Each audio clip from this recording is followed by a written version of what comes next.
اسی حوالے سے جو بلاکڈ ہے وہ بھی بڑا لوز بلاکڈ ہے، اس طرح نہیں ہے کہ انہوں نے جا کے وہاں پہ اپنے شپس کھڑے کر دی اور بڑا ایشورنس ہو رہی ہے، ایسا نہیں ہے. تو جو اسٹریٹ آف ہارمز کا کنٹرول ہے وہ ان ٹوٹیلٹی اس وقت ایران کے پاس ہے، اور وہ ایران کے پاس رہے گا جب تک میرے خیال میں یہ ڈائیلاگس جو ہیں یہ کسی ایک سمت میں نہیں بیٹھتے. احمد صاحب اس میں پلیز کوشچن ایک لے لیجئے گا. جب یو ایس یہ کہتا ہے کہ ہماری مرضی کے بغیر کوئی نہیں گزر سکتا، ڈسپائٹ کہ ہم خبریں بھی یہ دیکھ رہے ہیں کہ تقریباً 35 شپس ہیں ایسی کہ ایران کی ہی جنہوں نے اس نیول بلاکٹ کو عبور کر کے وہ تیل لے کر گئے ہیں، جو ایران کی جانب سے بھی خبریں آ رہی ہیں. تو آپ سمجھتے ہیں یہ پوسچرنگ ہے اور یہ ان ریئل میں اگر دیکھا جائے نیول بلاکٹ اس حد تک افیکٹو نہیں ہے؟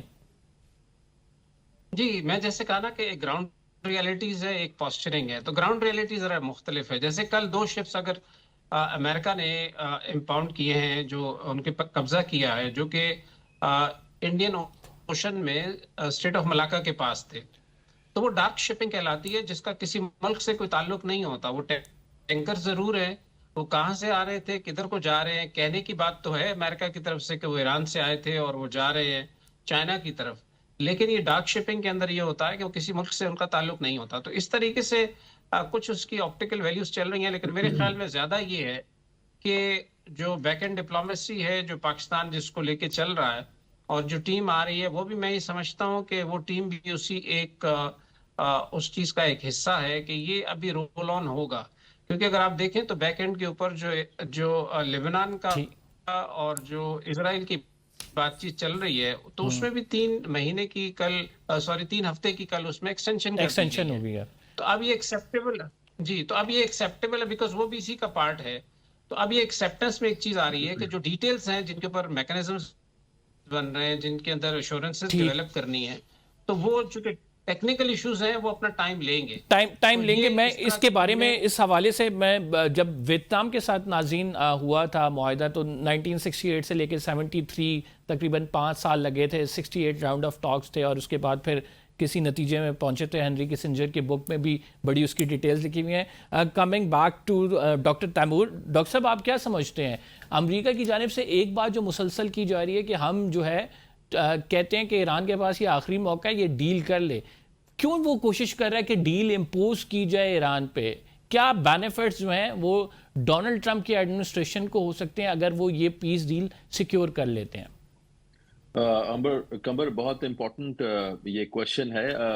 پہلی بات تو یہ کہ جو ڈیل انشاءاللہ جو بھی جس طرح بات ہو رہی ہے، آئی ہوپ کہ یہ ہو جائے اور پورے خطے میں امن ہو. سب سے بڑی بات یہ ہے کہ جو ڈیل کے لیے سب سے زیادہ کام کرنے والا ملک ہے، جو امن کے لیے، پیس کے لیے، وہ پاکستان ہے. اور پاکستان کی بھی یہ کوشش ہے کہ دونوں سائیڈز نزدیک آئیں اور امن کی بات کریں اور خطے میں یہ جو جنگ و جدل ہے یہ ختم ہو، کیونکہ خطے پہ، عوام پہ، لوگوں پہ اس کا بہت نیگیٹو اثر ہوا ہے. اور پوری دنیا میں پاکستان کی عزت جس طریقے سے ہم نے دیکھی ہوئی ہے، اس کے بعد امن کی بات کرنے کے بعد دیٹ از کمینڈیبل. دوسری بات جو آپ اس طرح کہہ رہے ہیں کہ امریکہ کی کوشش ہے، میرا خیال ہے دونوں سائیڈز یہ چاہتے ہیں، ایران بھی اور امریکہ بھی، کہ اس پہ گفتگو ہو اور امن ہو. But at the same point میں نے یہ آبزرو کیا ہے کہ ابھی جو مسئلہ ہے وہ پریسٹیج کا ہے، کیونکہ انٹرنیشنل ریلیشنز میں پریسٹیج بہت میٹر کرتی ہے. کوئی مسئلہ کس طریقے سے حل ہوگا، اس کو آگے کیسے لے کے جانا ہے، اس کو آگے کیسے لے کے چلنا ہے، یہ بڑا امپورٹنٹ ہے. میرا خیال ہے یہ بڑا ایک نازک ٹائم ہے اس وقت، بڑا سینسٹیو ٹائم ہے for both sides, that they should come close to closing a deal for peace. کیونکہ اس طرح چلاتے رہنے سے امریکہ کچھ 2 پوائنٹ کر دے گا، پھر ایران 2 پوائنٹ کر دے گا، اور یہ معاملہ آگے چلتا رہے گا، یہ لٹکتا رہے گا وغیرہ وغیرہ. ہم نہیں چاہتے، خطے میں کوئی نہیں چاہتا کہ یہ جو ایشو ہے ایران اور یو ایس کا یہ مزید آگے جائے، مزید لنگر آن ہو. تو سب سے امپورٹنٹ چیز یہ ہے کہ ابھی دونوں سائڈز کو چاہیے کہ وہ اس کو وائنڈ اپ کریں، جو بھی ان کے پوائنٹس ہیں، اور اسٹریٹ آف ہارمز جو یہ سارے معاملات ہوں، اس کو وائنڈ اپ کر کے امن کی طرف جائیں اور امن کی بات کریں. بٹ مجھے یہ بھی محسوس ہوتا ہے کہ بیک چینلز بہت سے ایسے ایشوز ہیں جو ہارمز کے علاوہ ہیں، جس پہ دونوں سائڈ سوچ رہی ہیں، اور شاید ایران اس پہ کچھ اور مزید شاید وقت لے. تو the sooner the better I would say.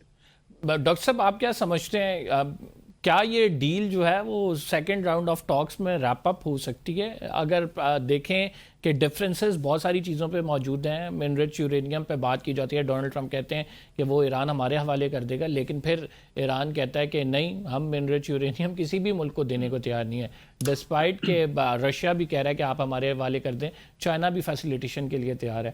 تو پھر اگر یہ ہوتا ہے تو الٹیمیٹلی کیا صورتحال آپ کو بنتی ہوئی دکھائی دے رہی ہے؟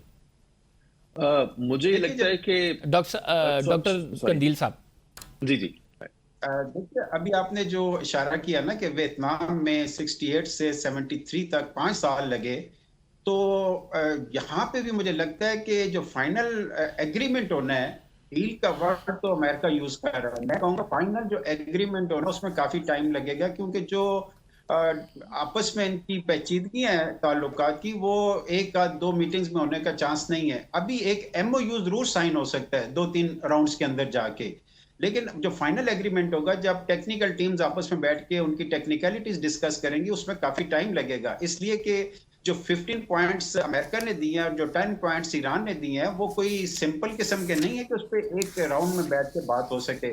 اب خاص طور پہ جب جس طرف آپ اشارہ کر رہے ہیں کہ جو یورینیم کی بات امریکہ کر رہا ہے، اس میں آپ یہ دیکھیں کہ ایران کی طرف سے بڑا کلیئر کہا گیا کہ ہم ایٹم بم نہیں بنانا چاہتے، ہم اس کو ملٹری گریڈ پر نہیں لے کے جانا چاہتے. اور پھر IAEA کے جو رپورٹس ہیں، سرٹیفکیٹس ہیں، وہ یہ ہے کہ ایران کا پروگرام جو ہے وہ پیسفل پرپزز کے لیے NPT کا سگنیٹری ہے ایران.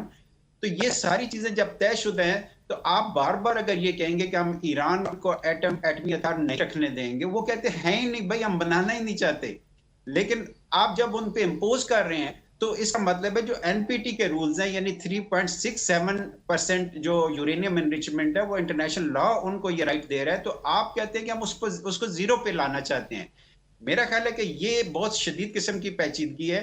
اور پھر ٹرمپ صاحب نے خود کہہ دیا کہ جی 440 کلو جو ان کے پاس kg پڑا ہوا ہے 60% انریچ یورینیم، وہ ہمیں دینے کو تیار ہو گیا، جبکہ ایران کے کسی سورس سے ایسی کوئی بات نہیں آئی. تو یہ پیچیدگیاں یعنی ایک ایشو پہ آپ دیکھیں. اور پھر خاص طور پر میں اس میں یہ ایڈ کرنا چاہوں گا کہ اس وقت پورے امریکہ کے اندر اور پوری دنیا میں یہ امپریشن بن رہا ہے کہ امریکہ یہ جنگ اسرائیل کی لڑ رہا ہے، امریکہ کی جنگ نہیں ہے یہ. کیونکہ اس سے پہلے جان کیری نے ابھی 3 دن پہلے دیکھے ایک انٹرویو میں بڑا کلیئر کہا کہ اس سے پہلے اسرائیل نے 3 امریکن پریزیڈنٹس کو راضی کرنے کی کوشش کی کہ وہ ایران کے خلاف فوجی کارروائی کریں، جس میں اوباما تھے، جس میں بش تھے اور جس میں جو بائیڈن تھے. لیکن ان میں سے کسی نے ان کی بات نہیں مانی، اور ٹرمپ نے یہ بات مانی اور جا کے جب اٹیک کیا ہے تو ایران نے کلیئر کہا تھا کہ جنگ اگر آپ شروع کریں گے تو اس کا اختتام ہم کریں گے، وہ فیصلہ ہم کریں گے. اور بالکل وہ اس کو ثابت بھی کر رہے ہیں، کیونکہ امریکہ کے پاس جنگ تو شروع کر دی انہوں نے اسرائیل کے قابل کے، لیکن جنگ کو کنکلوڈ کرنے کا کوئی فارمولا نہیں نظر آ رہا ان کے پاس. تو اس کا مطلب یہ ہوا کہ اب وہ جنگ جو ہے وہ کسی ون وے سے ختم نہیں ہوگی، دونوں کو گیو اینڈ ٹیک کرنا پڑے گا. ڈاکٹر قندیل صاحب، ہم چھوٹا سا بریک لے رہے ہیں. We will be right back after this short break. گفتگو کا سلسلہ جاری رہے گا.